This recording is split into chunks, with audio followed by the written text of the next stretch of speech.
anu laleungit kapanggih deui nya bisa ngan mapaina kudu make amparan, tapi anu marapaina loba nu radio aing pangpinterna mudu aredan heula. Jadi intinya kita mencari bocah angon. Apa tuh bocah angon? Bukan siapa tuh bocah angon.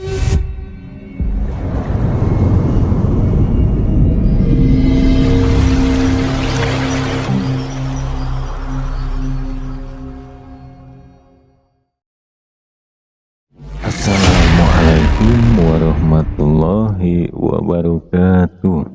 Sampurasun kasadayana. Dalam kesempatan ini saya ingin membahas tentang yang ada di Uga Wangsit Siliwangi gitu ya.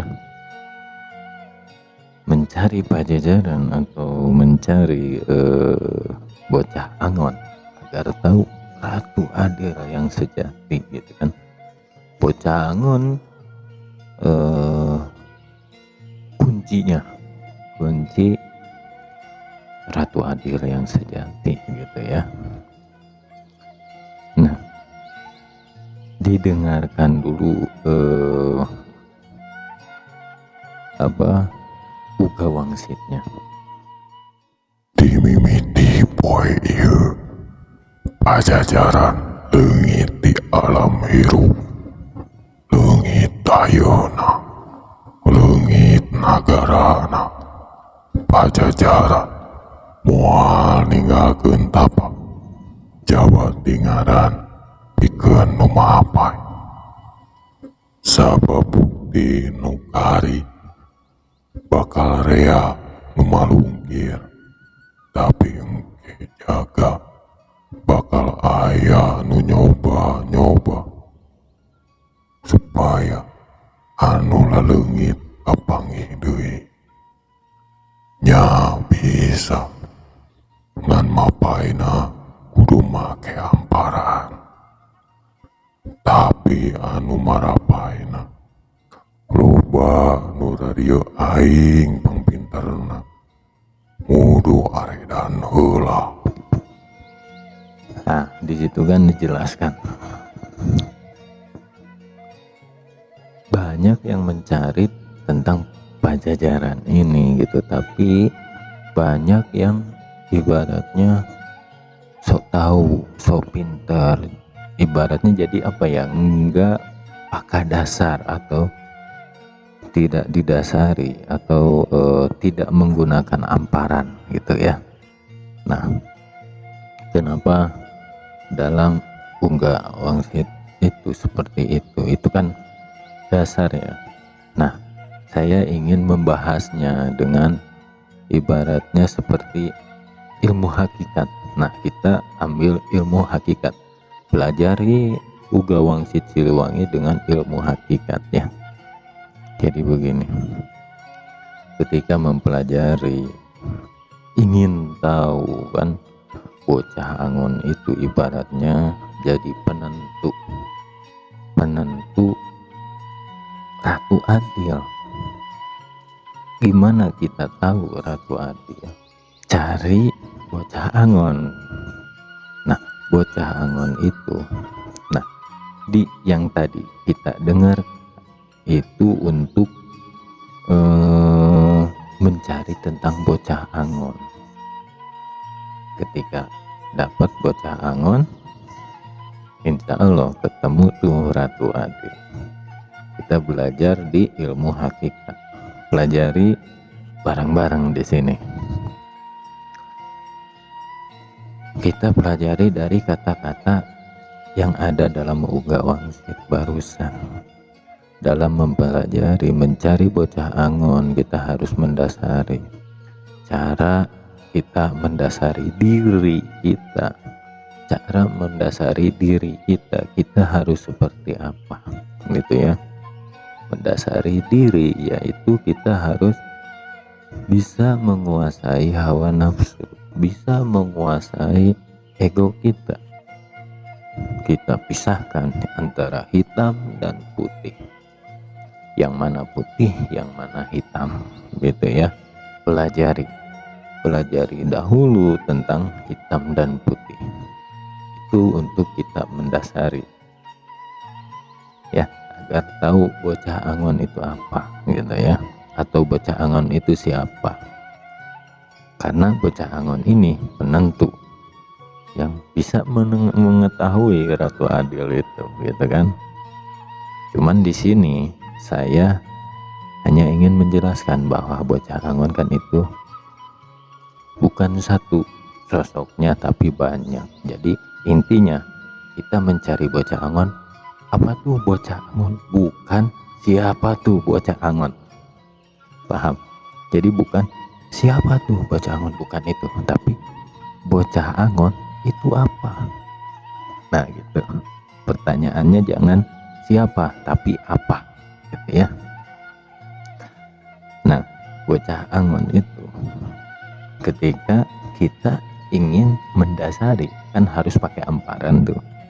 Ketika kita ingin mendasari, nah itu kita sedang ada yang disebut posisinya bocah angon. Nah itu bocah angon ketika mendasari amparan dalam Uga Wangsit Siliwangi. Amparan itu ketika kita bocah angon itu. Jadi bocah angon itu yang selalu belajar. Kenapa bocah, gitu kan?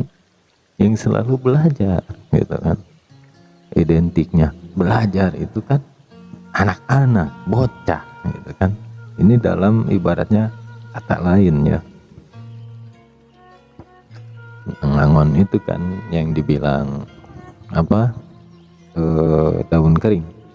Itu kan ibaratnya pengetahuannya itu datangnya ibaratnya ketika dalam hatinya penasaran nih, ingin mempelajari sesuatu, gitu kan. Contoh lah misalkan yang sekarang nih kita bahas itu kan, kalau yang belum mengerti misalkan terus penasaran ingin belajar, nah itu juga bocah angon, gitu kan. Ingin mempelajari sesuatu yang tersembunyi yang belum teman-teman ketahui, misalkan begitu. Nah makanya saya sering ngasih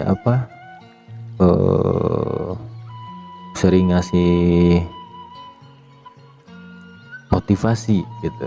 Nah ketika kita mencari sesuatu jangan cari yang kelihatan dan kerasa, tapi cari itu yang tidak terasa dan tidak kelihatan. Nah itu bocah angon, tidak. Jadi terus menggali, bocah angon terus menggali sesuatu yang ibaratnya supaya hidup kita tuh tidak monoton, tidak begitu-begitu saja, gitu. Ibarat kalau orang yang sudah jatuh terus ketiban tangga, gitu kan. Nah jangan begitu, ketika jatuh harus bangkit lagi, gitu. Bangkit lagi. Nah itu dengan menggunakan yang dibilang bocah angon, gitu loh. Bocah angon itu ibaratnya jadi seperti ini nih. Yang pertama menggali, terus sesuatu itu digali, gitu. Pengetahuan, ya ilmu, terus ibaratnya kelebihan yang atau potensi yang ada di dalam dirinya tuh terus digali. Itu bocah angon, itu posisi bocah angon. Itu yang ada di dirinya, sifat keingintahuan, gitu, penasaran. Itu bocah angon, itu ya. Nah kalau secara ibaratnya harus gila dulu, gitu. Nah itu gila itu kan ibaratnya saking mempelajarinya, menggali terus rasa penasarannya, gitu kan. Nah itu jadi gila, dianggap orang. Bukan gila dalam arti ibaratnya dia gila, bukan begitu. Jadi begini, kamu jangan terus mempelajari ibaratnya hal-hal yang gimana, gitu ya. Nah misalkan nih keluarga nih, udahlah jangan terlalu dalam. Misalkan nih dari sisi keluarga, udahlah jangan terlalu dalam, bisa-bisa nanti kamu gila. Nah begitu kan, ada yang suka bilang begitu. Terus ada yang ketakutan tuh, kebanyakan keluarga ketakutan kita tuh belajar terlalu dalam begitu. Itu dari segi kemauannya bocah angon. Nah kalau dari ibaratnya sisi metafisiknya atau sisi goibnya gitu ya, kalau sisi goibnya tentang bocah angon itu yaitu mempelajari tentang mengenal yang maha kuasa, mengenal Tuhan, atau innalillahi, berserah diri, pasrah gitu. Bocah angon itu pasrah, berserah diri, innalillahi. Itu ibaratnya kita sedang ingin mengenal Tuhan. Itu bocah angon, itu amparan, namanya itu amparan. Amparan yang dimaksud dalam Uga Wangsit Siliwangi benar-benar mengenal yang namanya Tuhan gitu, didorong dengan semangat menggalinya gitu. Itu bocah angon. Kalau ibaratnya ingin tahu lebih jelas, lebih detail tentang bocah angon ini gitu, bocah angon tuh penasarannya tinggi, besar. Terus